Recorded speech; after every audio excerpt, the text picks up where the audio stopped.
આગળ વાત કરીશું સાબરકાંઠાથી। સાબરકાંઠા જિલ્લામાં વધુ એક મોટા પાયે છેતરપિંડીનો પર્દાફાશ થયો છે।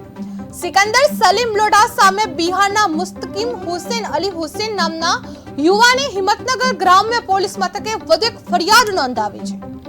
આરોપી મુજબ અરજદારો પાસેથી પાસપોર્ટ સહિતના દસ્તાવેજો લઈ તેમનો વિશ્વાસ જીતીને 61 લાખ રૂપિયાનું રોકડ તેમજ ઓનલાઈન ટ્રાન્સફર મારફતે નાણાં પડાવ્યા હતા અને વર્ક વિઝાની ખાતરી આપી હતી કે પરંતુ વર્ક વિઝા બદલે વ્યાપાર વિઝા આપી ભોળા યુવાનોને છેતર્યા હતા।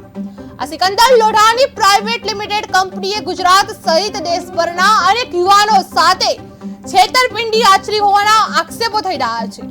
હાલ એલસીબી સહિતના વિભાગો દ્વારા સિકંદર લોઢા અને તેના પુત્રની ધરપકડ બાદ સઘન પૂછપરછ શરૂ કરવામાં આવી છે।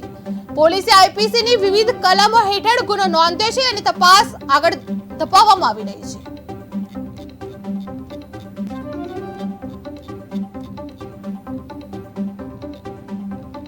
સિકંદર લોઢા સામે વધુ એક ફરિયાદ નોંધવામાં આવી છે। વર્ક વિઝાની આડમાં કરોડોની છેતરપિંડી આચરવામાં આવી છે। 61 લાખ રૂપિયા પડાવી વિશ્વાસઘાત કર્યો છે। હિંમતનગર પોલીસ લોઢા અને પુત્રને પકડ્યા છે। એલસીબી ટીમે કંપની સામે તપાસમાં કાર્યવાહી કરવામાં આવી છે।